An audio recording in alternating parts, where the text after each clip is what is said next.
actually were anti-Nazis in the end, as you know. But, and he had a major sitting next to him, and the colonel said, you made out very good in the tests, you know, my eyesight was better then, I guess, and you're going to be assigned to this and that, and I felt very proud, ridiculously. I mean, crazy, but I did. So I will not lie about that. And then that major suddenly leaned over to him, and he whispered to him, he says, the man is non-Aryan. Oh, he said, gee, that's bad, we need him, but, well, you know, put him on the list when the war breaks out, they will take him anyway. I'll never forget that. So interpret that for me. The idea being that the German army originally was not anti-Semitic at all. It became that later on. But a lot of the officer corps was not anti-Semitic and certainly was not a Nazi. In fact, one of the lawyer, or the lawyer who now is working for us, myself and my cousins, on the inheritance of the Bush family is a von Trott to Sold, which means he is either the son or the grandson of one of the officers who were hanged by the Nazis or the plot against Hitler. I haven't asked, but I might actually ask when I go to see him. I might go to Berlin in May again. But so the German army originally was not anti-Semitic at all. In fact, my father was a member of the, what was the name of it? It was an organization that would general strikes or so. Like the National Guard? Something like it. It was not the National Guard, but something like it. I forgot the name of it. It might come to me later. Which took over when there were general strikes. They would run electricity, and they would run water supply and gas and so on. And he was something like almost a general there, but let's see, at least an upper colonel. And in fact, my brother was a member of, and that helped him when he fled. Shortly after Kristallnacht, he went to Paris, I told you before, through Czechoslovakia on the border. They checked, of course, everybody, and he showed them his papers from that organization, and they saluted and let him go through. So they stayed in this organization until the end? Until 38? Probably, yeah. After that, I'm sure he was not allowed in there anymore, you know. What was the change in attitude as things became more difficult? How did they react to everything? They kind of caved in. They were very worried people by then, and they lost their spirit to a great extent.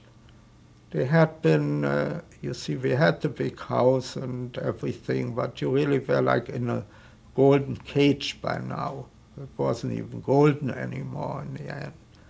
Now, finally, when after Kristallnacht gone, not too long after Kristallnacht, they threw my parents out of the house. In fact, I have papers to show that. And they threw the furniture out the window, and it was stolen by whoever who knows. And they could take a small room in the gardener's house, you know, that was on the premises. That's where they stayed until they emigrated to America. So before this period, when they were still in the house, you felt an emotional change? Oh yeah, there was a definite change. But now we weren't allowed to have what they call Dienstmädchen anymore, what they call the housekeeper, household help. We used to have household help, used to have a chauffeur. That all went by the wayside. How about financially? How were you? Financially, they suffered, of course, too, because the business eventually, although it has gone up first, as I said, it then showed itself, people wouldn't come anymore, this and that. It went down, yes. You said people wouldn't come. What do you mean? That Well, people, once it was known, people, I don't know, it's, your Gentile friends would try to be very circumspect. Well, they were under pressure, I presume. They might not have been Nazis, but this is the old story. You don't know. What would you do?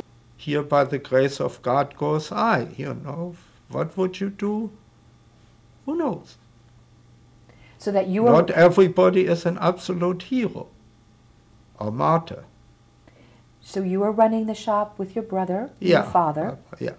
Other people you could not count on at this point. Well, later there were very few other employees anymore. In fact, after Kristallnacht, they kind of sold out whatever they had. They didn't buy anything anymore, and the business was closed maybe a few months after I left.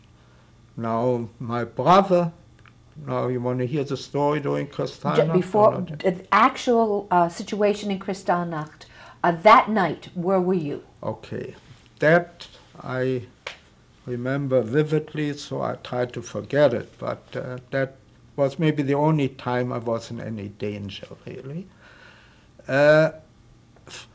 We were all at home when the radio said there were certain disturbances. We really did not feel it would affect us. When suddenly there was a crowd of hooligans in the garden.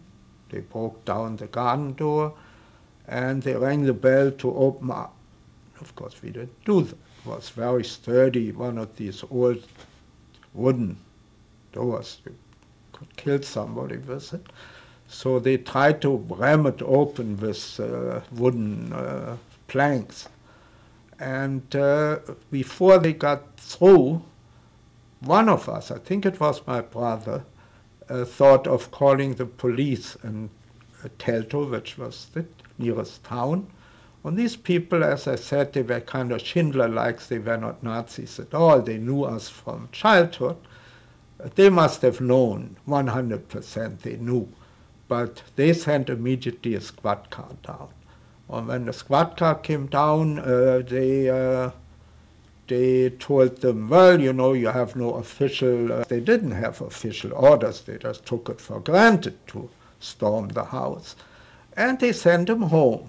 In the meantime, we had, the kids had crawled up on the roof.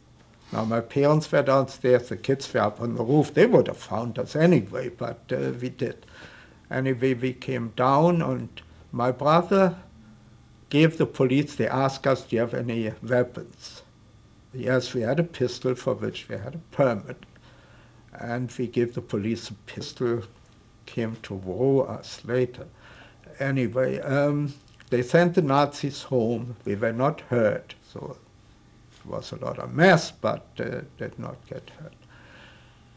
Shortly after that, maybe a month after that, the police called my brother to the police station in Teltow because they had the gun there, and he should identify the gun. When he came there, a policeman who had originally called us apologized. He said, I had to call you, but this and that man asked us, and that was a Nazi, a new guy in the police department. And he arrested him without any reason, rhyme or reason, and sent him after a couple of days in jail there. They sent him to a penitentiary in Potsdam, which was a town not far away, where he sat there for